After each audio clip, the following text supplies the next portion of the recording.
오늘 이 아침에 하나님께서 주신 말씀을 봅니다. 신약 성경 마태복음 25장 35절부터 40절입니다. 한 절씩 교독합니다.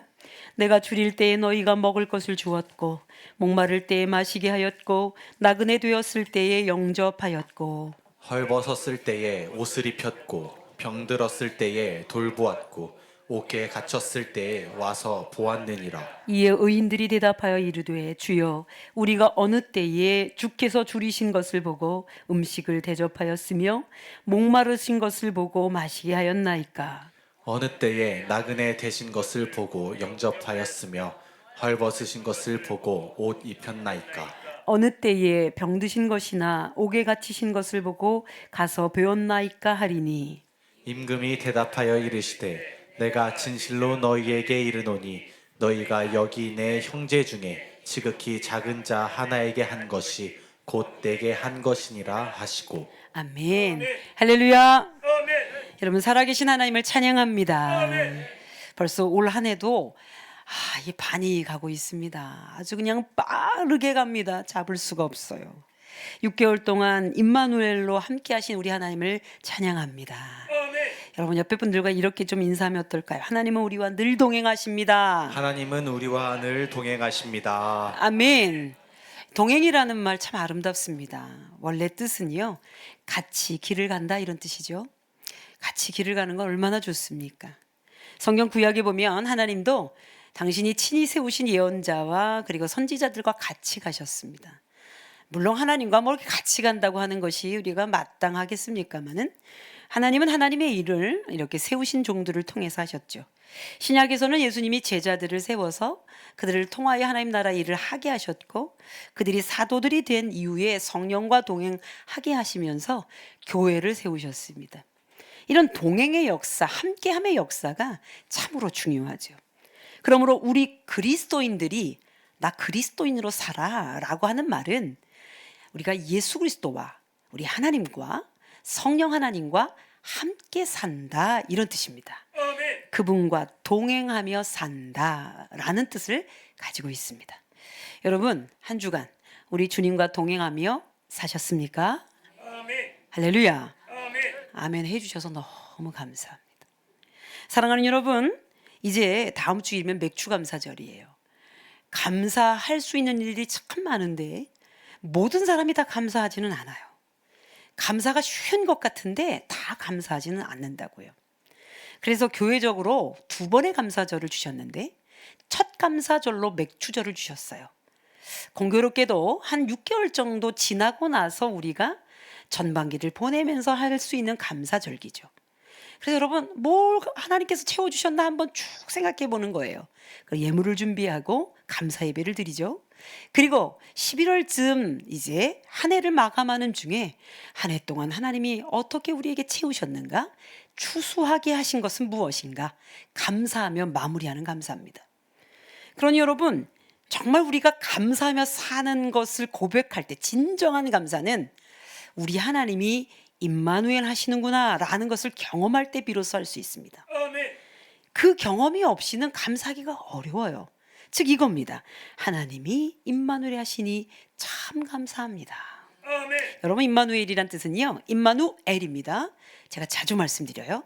임마누엘, 엘은 하나님이에요. 하나님이 우리와 함께 하시다. 예수 그리스도의 별칭이기도 하세요. 하나님의 이름이기도 합니다. 즉 우리와 임마누엘 하시는 하나님이 고백되면 감사할 수 있어요. 실제 매 순간 하나님이 함께 하시니까 잘 견디세요. 하나님이 함께 하셨어요. 하나님이 함께 하셔서 일을 했어요. 이렇게 고백하는 것이 진정한 고백이 되면 우리는 그 임마누엘의 경험을 할 수 있다는 뜻이에요. 오늘 그 말씀을 좀 나누려고 해요. 여러분 임마누엘의 경험을 고백할 수 있는 것은 무엇일까? 우리 존재에 대한 온전한 깨달음이 있어야 돼요. 그래서 여러분 4글자로 한번 제목을 달아봤어요. 존재 각인. 여러분 존재 각인이란 자신이 어떤 존재인지를 깨닫게 되어 새기는 걸 말합니다. 즉 내가 진짜 어떤 존재지? 이것을 제대로 알면 그것이 정말 흔들리지 않는 의미가 되면 여러분 그 다음 단계로 나갈 수 있어요. 사회문화적 배경, 지리적 배경, 인류학적 배경에 따라 인간을 보면요, 한 사람도 같은 사람이 없어요. 여러분, 우리 민족을 7천만이라고 만약에 한다면, 또는 뭐 몇십억의 인구를 얘기한다고 한들 그 한 사람 한 사람이 개별적으로 얼마나 독특하고 개성이 있으며 독립적인 존재입니까? 너무 중요하죠. 한 사람 한 사람 그 개성이 수용되는 일은 너무나 중요하고, 시대가 변할수록 개별적 존재, 독립적 존재의 가치를 중요하게 여깁니다. 한 엄마에게서 태어난 자녀들이 똑같지 않습니다. 저희 어머님과 지금 막내가 같이 예배를 드리고 있는데, 저희는 사남매인데요, 다 다르게 생겼습니다. 성격도 다 다릅니다.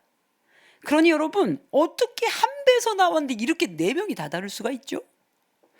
사랑하는 여러분, 그러므로 인간이라고 하는 이 정말 독특한 이 존재에 대한 것들을, 가치를 부여할 때 저들의 독특한 개성과 독립적 특성들을 존중하는 것으로 이 인간 사회가 그렇게 말하지만, 성경은 이 개별적 독립적 존재의 가치보다 하나님과의 관계 속에서 인간의 존재 가치를 더 활성화시킵니다.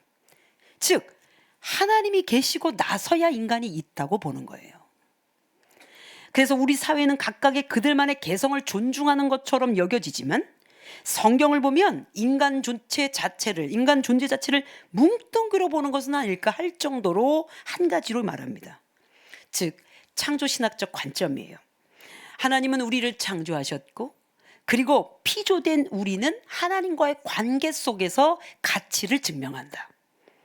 그런데 하나님이 우리를 그냥 무작정 만드신 게 아니라 창조의 목적이 계셨어요. 그래서 야심차게 당신 닮은 존재로 우리를 만드셨단 말이에요. 그 목적은 이것입니다. 하나님의 영광을 드러내는 존재로 살도록. 하나님은 당신 닮은 인간을 통해서 인간이 하나님의 뜻과 그 성품과 영광을 드러내도록 만드셨어요. 인간의 존재의 가치, 값어치를 하나님의 목적에까지 끌어올리신 거예요. 좀 과장해서 표현해 볼게요. 우리의 가치, 우리의 값을, 값어치를 하나님의 가치, 하나님의 값어치까지 우리를 올려놓으신 거예요. 하나님의 그 창조주 하나님과의 관계 속에서만 가치가 끌어올려진다는 뜻입니다. 이 일을 위해 하늘 위에 계셔야 될 하나님이 친히 사람이 돼서 내려오셨어요. 아니, 예수님은요, 위에 계셔도 돼요. 그런데 그분이 친히 인간 세상에 내려오셨다고요. 하강하셨다고요. 왜 그러냐면 내려오셔서 우리를 끌어올리시기 위함인 거예요. 에베소서 4장 10절입니다. 읽어주십시오. 내리셨던 그가 곧 모든 하늘 위에 오르신 자니 이는 만물을 충만하게 하려 하심이라. 우리의 값을 제대로 매긴 인간으로 충만하게 하기 위해서 오신 겁니다. 첫사람 아담이 하나님과 함께 있을 때는 행복했습니다. 그리고 하나님과 동등되진 않더라도 그분의 뜻과 모든 것을 알아차렸어요. 그러나 하나님의 말씀을 거역하자 그는 에덴에서 쫓겨나죠. 하나님과 분리됩니다. 분리됨과 동시에 무슨 일이 일어났습니까? 그가 낳은 가인과 아벨의 사건이 생겼어요. 여러분, 하나님이 만드신 존재 값어치가 하나님 값어치까지 올라왔는데 하나님에게서 떨어지니까 그 존재를 함부로 대하는 살인이 일어난 거예요. 이후에 노아의 방주 사건까지 인간은 아주 참혹할 정도로 하나님과 분리되어 방황합니다. 존재의 방황이 죄입니다. 그러므로 죄는 하나님과의 관계 안에서 그 관계가 깨지면서 생기는 분리의 현상이에요. 그래서 인간은 홀로 있는 것처럼 온갖 고독으로, 그것으로 인하여 오는 불안으로, 그리고 근심이 동반돼서 사는 것 자체가 너무 불행한 거예요. 여러분, 하나님과의 관계 안에서의 존재의 의미가 회복되지 않으면 우리 영원히 고독하고 영원히 불안하고 영원히 근심으로 인하여 주저앉을 거예요. 그러니 여러분, 그 고독, 불안, 근심, 결핍을 이길 힘은 내 존재에 각인이 일어날 때 비로소 가능하다. 여러분, 저를 따라합니다. 하나님은 항상 나와 함께 하신다. 항상 나와 함께 하신다. 이게 존재 각인이에요. 여러분 AI 시대입니다. 더 이상 못할 것이 없어요. 더없이 편리해졌어요. 그런데 이상하죠? 사람들은 더 외로워해요. 학교에 인원이 60명, 70명 됐던 때도 있었어요. 그러나 20, 30명밖에 안 되는데도 그 많은 아이들이 있는데도 애들이 친한 친구 한 명이 없어서 학교 가기가 싫대요. 이상하잖아요. 몇백 명이 그 학교에 다 있는데, 그리고 함께 어우러져 있는데 왜 외롭냐고요. 그리고 아이들이 불행해해요. 영적으로 보면 자신이 하나님과의 관계 속에서 어떤 존재인지 모르니 홀로 있어도 견딜 수가 없고 같이 있어도 불행한 거예요. 그래서 여러분 이것이 필요합니다. 존재 각인. 사도 바울이 그리스 아테네 이방인들에게, 하나님을 알지 못하는 사람에게 답답하니까 그들에게 하나님을 설명합니다. 사도행전 17장 24절부터 28절 전도사님 읽어주십시오. 우주와 그 안에 있는 모든 것을 창조하신 하나님께서는 하늘과 땅의 주님이시므로 사람의 손으로 지은 신전에 거하지 않으십니다. 또 하나님께서는 무슨 부족한 것이라도 있어서 사람의 손으로 섬김을 받으시는 것이 아닙니다. 그분은 모든 사람에게 생명과 호흡과 모든 것을 주시는 분이십니다. 그분은 인류의 모든 족속을 한 혈통으로 만드셔서 온 땅 위에 살게 하셨으며 그들이 살 시기와 거주할 지역의 경계를 정해 놓으셨습니다. 이렇게 하신 것은 사람으로 하여금 하나님을 찾게 하시려는 것입니다. 사람이 하나님을 더듬어 찾기만 하면 만날 수 있을 것입니다. 사실 하나님은 우리 각 사람에게서 멀리 떨어져 계시지 않습니다. 여러분의 시인 가운데 어떤 이들도 우리도 하나님의 자녀이다 하고 말한 바와 같이 우리는 하나님 안에서 살고 움직이고 존재하고 있습니다. 아멘. 지금 하나님을 알지 못하는 이교도들, 이방인들에게 하나님을 설명하는 거예요. 하나님 그분이 창조주다. 우리는 피조물이다. 그분을 통해 생명을 거뒀고 우리는 호흡한다. 그분을 힘입어 살지 않으면 우리는 존재의 가치를 알기가 어렵다는 뜻입니다. 그리고 모든 인류를 하나님으로부터 온 혈통으로 묶으셨다 그랬습니다. 하나님으로부터 온 혈통. 그리고 하나님을 힘입어 살게 만드셨다고 설명해요. 하나님과의 관계 속에서 우리의 존재가 깨달아지는 걸 말합니다. 여러분 누가복음 15장의 비유 보면 여러분이 잘 알고 계신 것처럼 여러분 집 나간 둘째 아들을 기다리는 아버지의 비유 알고 계시죠? 여러분 이 집을 나간 비유는 하나님과의 관계 속에서 하나님에서 떨어져 나간 것을 의미합니다. 그리고 가서 온갖 죄를 저지르는 상황을 그 존재가 방황하는 존재 방황으로 이야기합니다. 하나님에게서 멀어진 사람은 여러분 이럴 수밖에 없다는 것을 가르쳐 주는 거예요. 그리고 그가 돌아옵니다. 이제 관계가 회복되어 존재가 회복되는 상태를 의미합니다. 즉 신분이 돌아왔어요. 그의 정체성이 회복이 된 거예요. 그는 거지처럼 살았어요. 그러나 아들로 돌아옵니다. 아버지를 떠났을 때는 거지, 다시 돌아올 때는 아들이 된 겁니다. 아멘. 여러분 빌어먹고 살다가 당당히 아버지 집에 와서 먹고 살 수 있는 아들로 회복이 된 거예요. 아멘. 여러분 저는 목사입니다. 그리스도인 한 사람이죠. 이 세상 기준으로 말하면 기준에 못 미치는 삶을 살아요. 재정적 상태, 건강의 상태, 환경적 상태, 백그라운드까지 비교하기 시작하면 온갖 결핍투성입니다. 그런데 여러분 목사의 심정과 그리스도인의 눈으로 세상을 보면 여러분 욕처럼 좀 해보겠습니다. 다 거지 같습니다. 풍부한데 거지 같습니다. 결핍된 게 없는데 사회적 수준이 높은데 거지 같습니다. 온갖 좋은 대학 나왔고 사회적 지위가 있는데도 거지 같아요. 이유가 뭔지 아십니까? 왜 저러고 살지? 왜 저만의 유익만을 위하여 다른 이들을 해야지? 또는 저만큼 벌었으면 되는 것 아닌가? 왜 이렇게 욕심이 많지? 영적인 눈으로 보면 다 거지 같습니다. 그들이 다 아들로 돌아와야 해요. 그래서 저 존재가 방황하니까 돈 때문에 온갖 죄악들이 연이어서 이어지는 거예요. 즉 존재 각인의 사건이 있은 후에야 비로소 내가 어디의 가치를 갖고 있는 사람인지 매기게 됩니다. 요한복음 15장의 비유로 말해볼까요? 여러분, 포도나무 비유에 포도나무 열매를 맺히는 것이 그 나무의 가치죠. 그래, 가지가 말합니다. 아, 내가 이 나무에 붙어 있어야만 내가 열매를 맺는 줄 알아. 그래서 막 나와가지고 기어다녀요. 날아다녀요. 열매 맺지 못합니다. 우리 교회 지금 박형선 집사님이 나무를 심어놨어요. 그런데 곳곳에 사과가 열리고 복숭아가 열립니다. 어디에서 열리는지는 안 가르쳐 주지. 여러분, 이렇게 열린 거예요. 가지가 여기 포도나무에 붙어 있는 것이 관계가 거기에 회복이 되는 거죠. 포도나무에 열매를 맺어야 그게 존재의 가치가 증명되는 거예요. 사랑하는 여러분, 우리 인간의 가치는 하나님을 아무리 모른다고 하여 등 돌리고 살아도 자기의 가치가 돈으로 매겨지지 않습니다. 그러나 이 땅을 보십시오, 여러분. 사람의 가치를 뭘로 매깁니까? 돈으로, 학력으로, 권력으로, 지위로, 생김새로.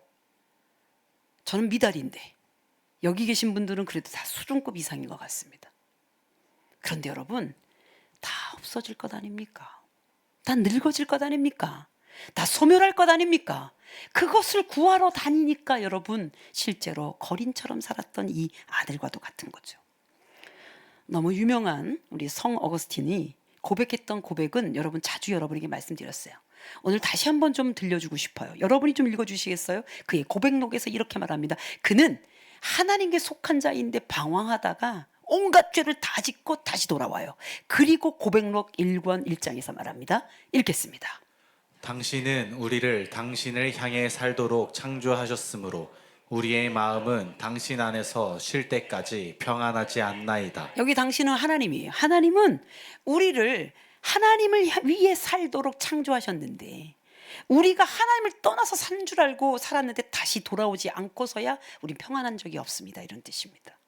오늘도 여전히 각인하셔야 됩니다. 나는 누구입니까? 나는 무엇으로 평가되는 존재입니까?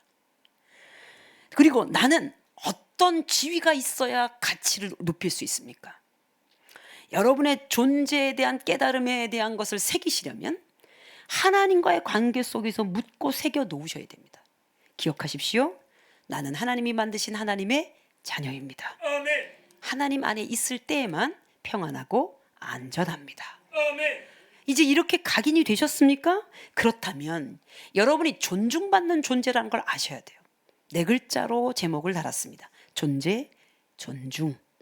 우리를 사랑하고 존중해 주시는 하나님을 받아들이시면, 그분이 나와 임마누엘 하신다는 걸 알게 되면 자신감이 뿜뿜. 왜냐하면 내가 지금 돈이 없어도 자신감이, 내가 지금 어떤 권력이 없어도 자신감이. 그런데 이 땅을 살면서 여러분들이 늘 주저앉는 것이 이 땅 것들이죠. 언제쯤이면 부자가 되실 수 있습니까? 언제쯤이면 여러분이 지위에 올라갈 수 있습니까? 언제쯤이면 여러분 제대로 된 학력을 취득할 수 있습니까? 또는 생김새는 얼마큼 고치면 여러분 완전히 색다른 얼굴이 되겠습니까? 아무것도 없어요. 그러므로 여러분의 존재가 각인이 되고 나면 내가 진짜 존중받는 존재라는 것을 여러분이 깨달으실 수 있습니다. 아멘. 하나님은 우리 눈에 보이는 분이 아니십니다. 그러나 2000년 전에 이 땅에 예수님을 우리 눈에 보이게 보내주셨어요. 우리는 2000년 전에 사람이 아니니까 못 봤어요. 안타깝게도. 그런데 그 예수님이 하늘에 계셔도 되는 그분이 내려오셨어요. 왜 내려오셨습니까? 우리를 존중해서. 아멘. 아버지를 떠나 거린처럼 살았던 그 아들 꺼내오려고. 도대체 자기 존재가 얼마나 가치 있는 존재인 줄 모르고 사는 자들을 회복시키려고. 할렐루야. 아멘. 그리고 말씀하십니다. 내가 너를 존중한다. 내가 너를 사랑한다. 아멘. 그러니 빌립이 아버지를 저희에게 보여주십시오. 얘야, 나를 본 자가 아버지 하나님을 본 자다. 예수님이 이 땅에 오시면서 아버지 하나님을 보여주신 거예요. 요한복음 1장에 보면 예수님은 빛으로 오셨대요. 비유이기도 하면서 실제이죠. 근데 이 땅이 하나님하고 떨어져서 온갖 어둠으로 젖혀 있습니다. 이 어둠의 세상에서 빛이 오면 빛이 어둠을 다 살라먹습니다. 여러분 아시죠? 공간에 촛불 하나만 켜놔도요, 사금사금사금. 여러분 어떻게 돼요? 옆에 있는 어둠을 살라먹어요. 촛불 하나가요. 예수님이 빛으로 오셨어요. 이 땅이 새카맣게 어두워도 이 어둠 다 드러낼 수 있습니다. 아, 그런데 이 어둠에 그냥 속해 있으면요, 빛이 와도 못 알아봐요. 여러분, 사실 거절한다고 하여 거절할 수 있는 게 아닌 게 빛의 존재입니다. 그런데 어둠이 잔뜩한 자는 아무리 예수님을 얘기해도, 아무리 하나님을 얘기해도 안 들어. 왜요? 어둠으로 꽉 찼으니까. 요한복음 1장 5절입니다. 빛이 어둠에 빛이 돼 어둠이 깨닫지 못하더라. 당연합니다. 하나님을 떠나 죄로 인해 어두워진 사람들은, 더욱이 하나님과 분리되어 존재 방황이 시작된 사람들은 그냥 방황해요. 그리고 말합니다. 나 이것 때문에 방황하는 거야. 나 저것 때문에 방황하는 거야. 내가 돈만 있어봐라. 내가 저 사람이 저렇게 말하지만 않았더라도 내가 정말 지위만 있어봐라. 아니요, 다 있어도 방황합니다. 왜? 하나님이 없어서. 그러니 그렇게 방황하며 죄를 짓고 살던 사람들은 예수님을 못 알아봅니다. 그러니 예수님을 핍박했습니다. 그리고 예수님을 판단했습니다. 그리고 끝내 죽였습니다.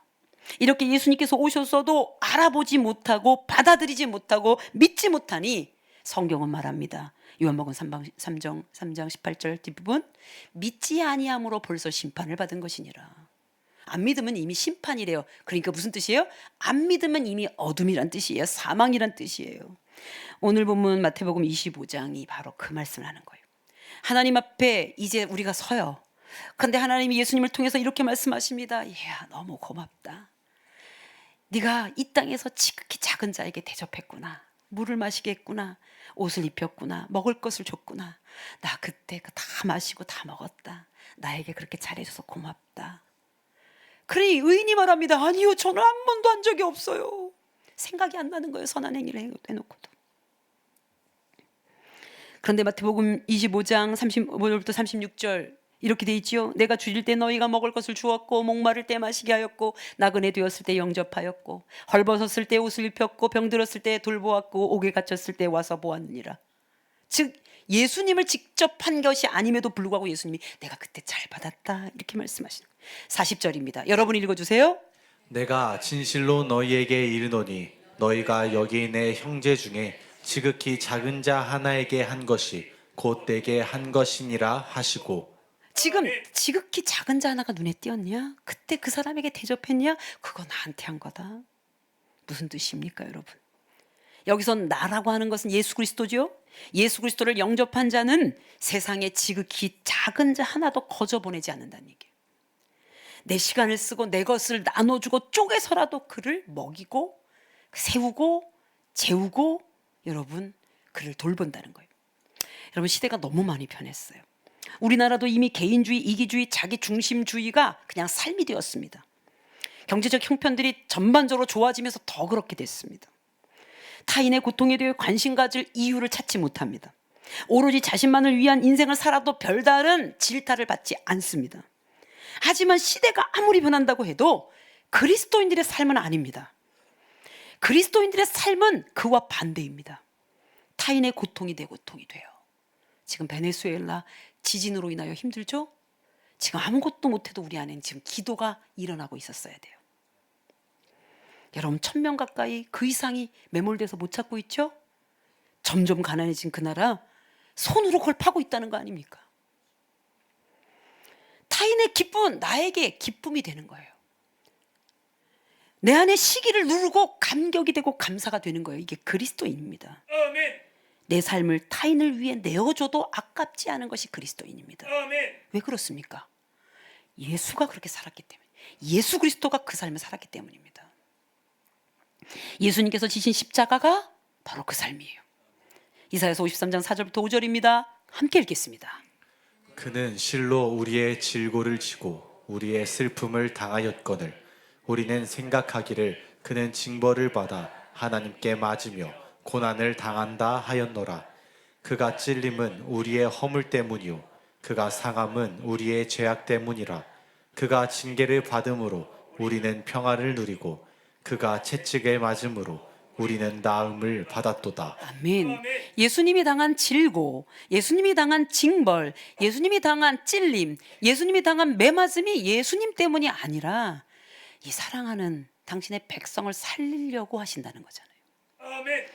예수님께서 우리의 질고를 지고 슬픔을 당하시고 그가 우리의 죄악 때문에 상하고 징계를 받습니다. 우리가 누릴 평화를 위해 맞습니다. 죄로 인해 죽을 우리를 하나님과 동떨어 살아가지 않도록 그 사망 권세로부터 우리를 구원하시기 위해서 당신의 전 존재를 깨뜨립니다. 자기 몸을 십자가에 매다는 거죠. 우리 존재가 그만큼 존중받습니다. 여러분 고백합시다. 나는 사랑받았습니다. 나는 사랑받았습니다. 옆에 분들에게 좀 확인시켜줘. 내가 얼마나 사랑스러운지 좀 보여주세요. 나는 사랑받았습니다. 시작. 나는 사랑받았습니다. 아멘. 널 따라합니다. 나는 존중받았습니다. 나는 존중받았습니다. 내가 받은 사랑이 얼마나 큰지, 내가 받은 존중이 얼마나 큰지를 자랑해도 괜찮습니다. 갈라디아서 2장 20절 통해서 사도 바울이 고백합니다. 예수님을 만나고 나서 그는 말합니다. 내가 그리스도와 함께 십자가에 못 박혔나니 그런즉 이제는 내가 사는 것이 아니요 오직 내 안에 그리스도께서 사시는 것이라. 이제 내가 육체 가운데 사는 것은 나를 사랑하사 나를 위하여 자기 자신을 버리신 하나님의 아들을 믿는 믿음 안에서 사는 것이라. 주님을 진짜 만나고 났더니 옛날에 사도 바울로 사는 게 아니라는 거예요. 내 안에 계신 주님으로 사는 거예요. 여러분, 나를 사랑하사 나를 위하여 죽으신 하나님의 아들 예수 그리스도가 내 안에 들어와 나는 얼마나 큰 사랑을 받았는지, 내가 얼마나 큰 존중을 받은지를 아니까 나의 가장 큰 존중은 십자가입니다. 이 즈음에 우리의 이야기를 좀 해봅시다. 우리 안에 있는 가장 큰 죄 중 하나가 무엇입니까?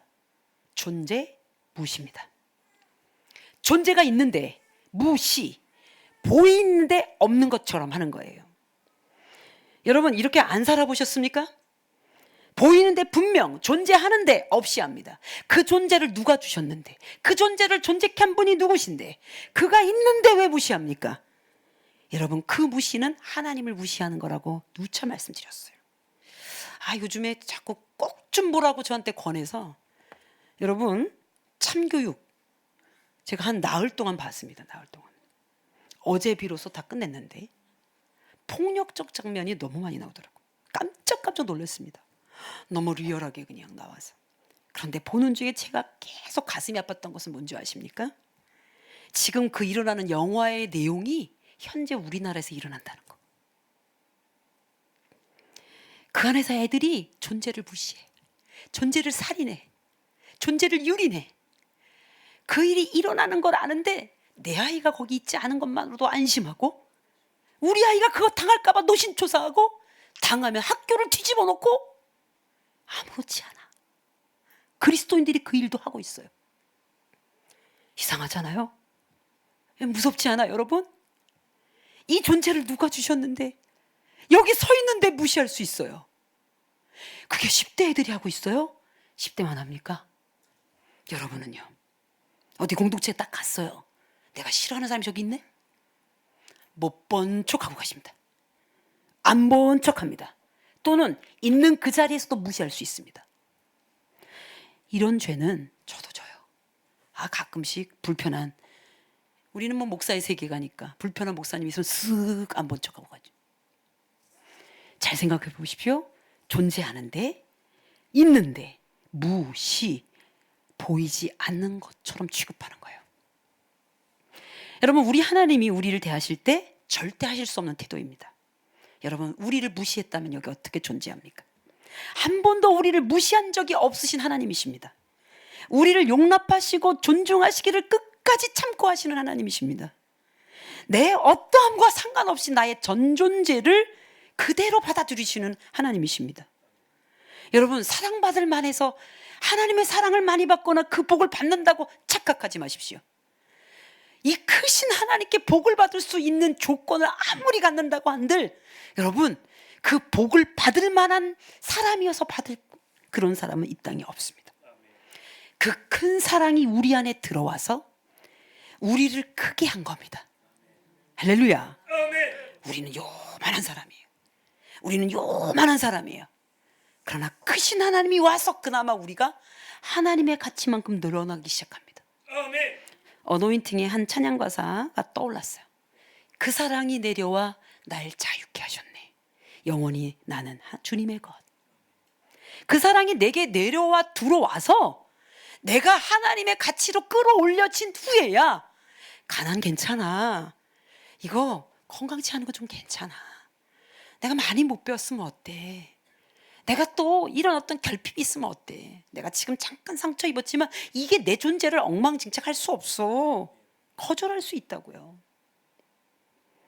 예수를 잘 믿고 그리스도인으로 사는데 오직 나만, 오직 내 몸만, 오직 내 세계만, 오직 내 가정만 잘 되기를 바란다? 여러분, 그리스도인 아닙니다.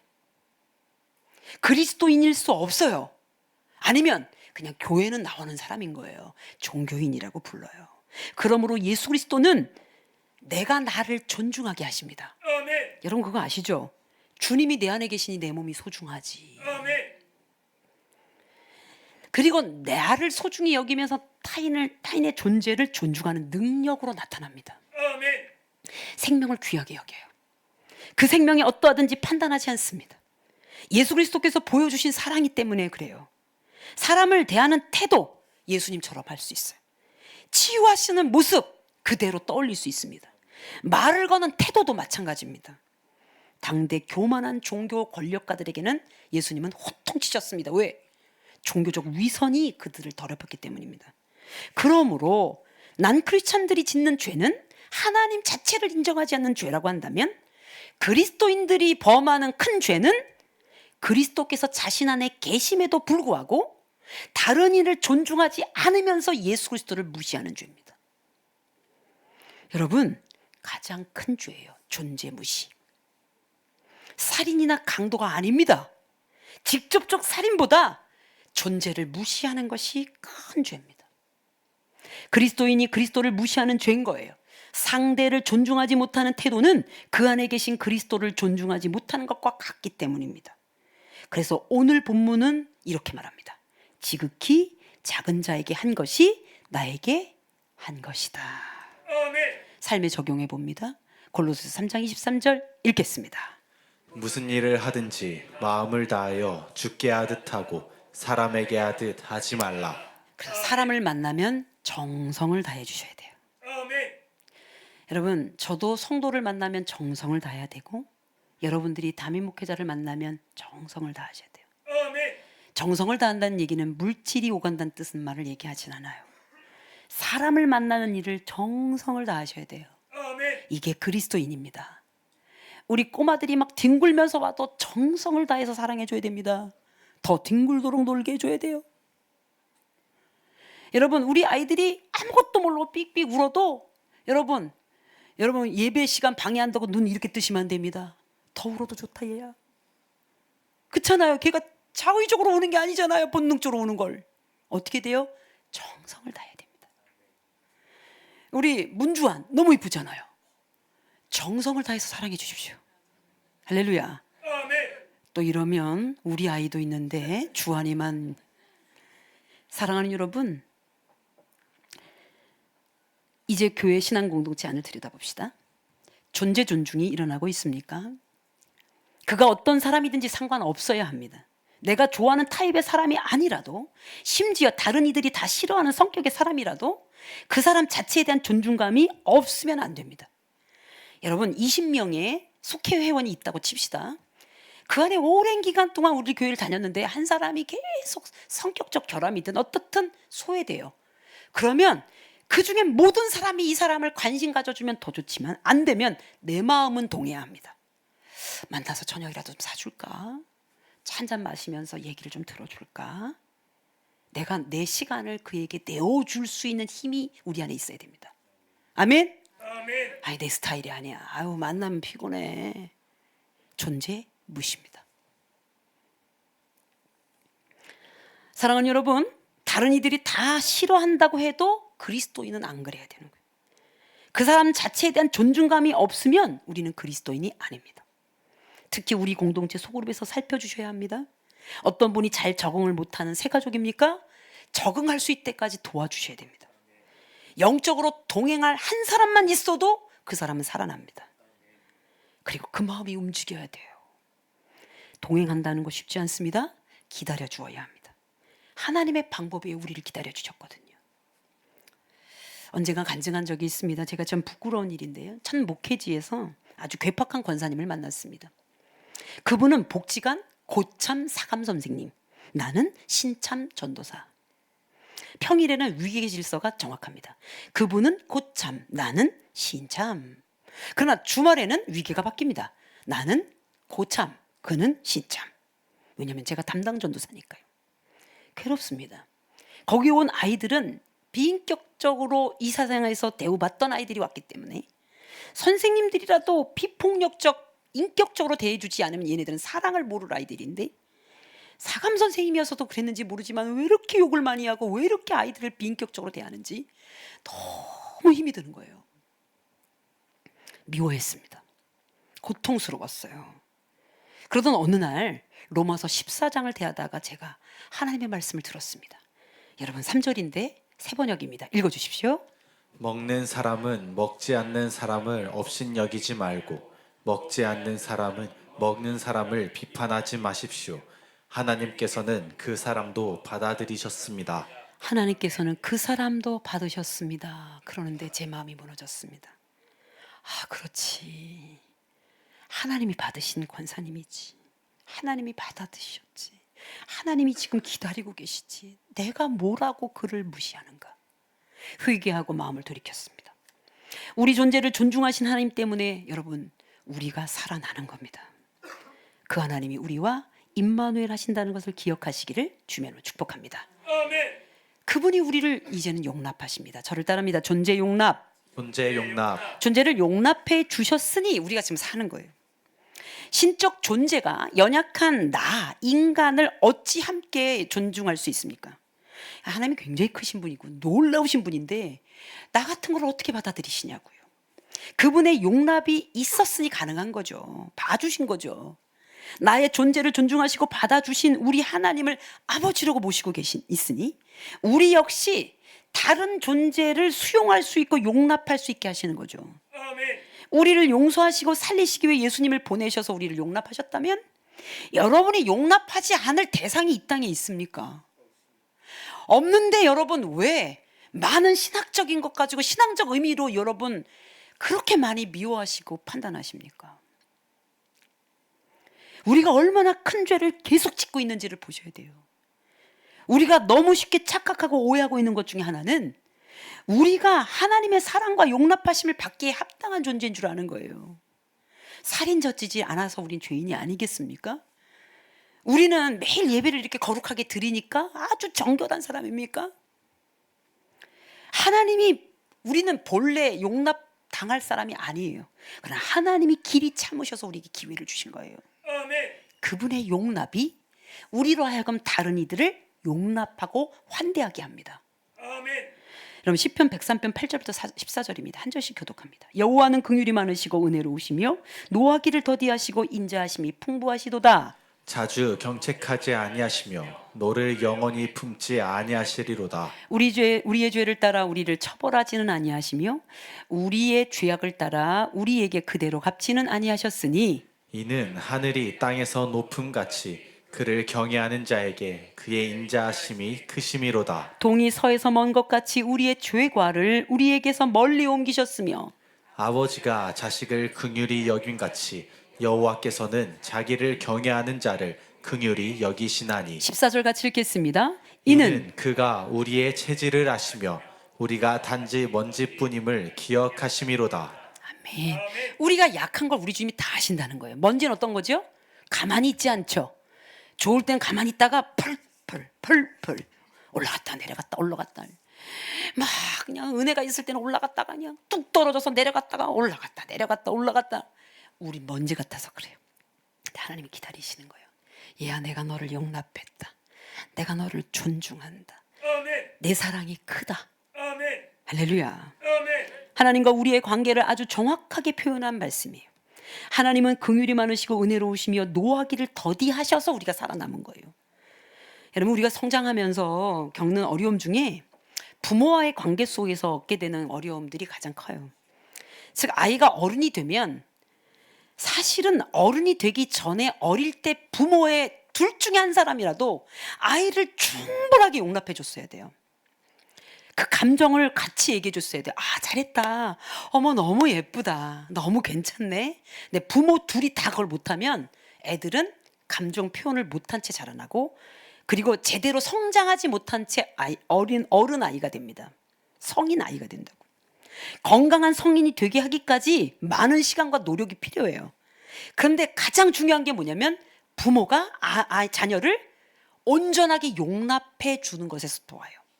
그렇다고 해서 잘못하는 걸 다 용납해 주라는 뜻은 아닙니다. 그 존재를 귀히 여겨주면 용납해 주는 거예요. 다른 애들하고 비교해서 얘는 공부 이렇게 잘하는데 너는 왜 못하냐? 이미 존재 무시하신 거예요. 여러분 신앙적으로도 마찬가지입니다. 시간이 지나서 시간이 지났는데 아직 영적 성인 아이인 거예요. 30년 예수 믿었는데 아직 못 크시면 어떻게 되냐? 밥을 못 먹는 거예요. 뭘 드시는 거예요? 젖을 먹는 거예요. 몸은 컸어. 그래서 다 어른이 돼서 시집장가 다 갔어요, 여러분. 그런데 여기에 해결되지 않은 아이가 들어앉아 있는 거예요. 그래서 여러분 자꾸 상처를 더 많이 입는 거예요. 이거 빨리 키우셔야 되죠. 어떻게 키워야 돼요?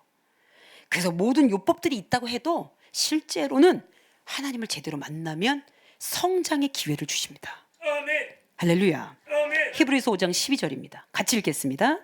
때가 오래 되었으므로 너희가 마땅히 선생이 되었을 터인데 너희가 다시 하나님의 말씀의 초보에 대하여 누구에게서 가르침을 받아야 할 처지이니 단단한 음식은 못 먹고 젖이나 먹어야 할 자가 되었도다. 그러니까 선생 되어서 다 컸어야 될 사람들이 아직도 초보를 배우고 있다는 거예요.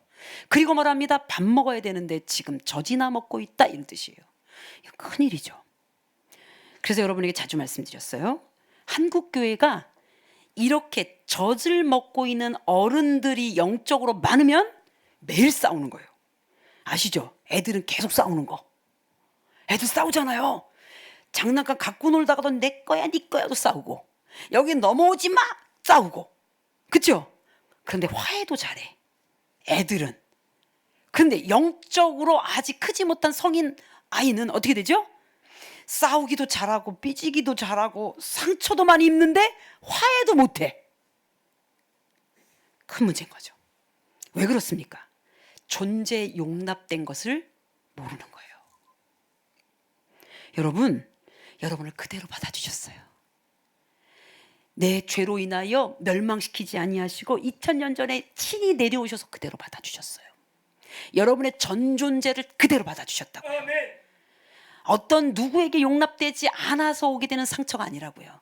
그래서 우리를 온전하게 존재를 끌어올려 주시고 존중하시고 우리를 용납하신 그분을 보면 우리가 그때서야 비로소 상처를 치유하고 그리고 좀 더 나아가 영적으로 어른이 될 수가 있는 거예요.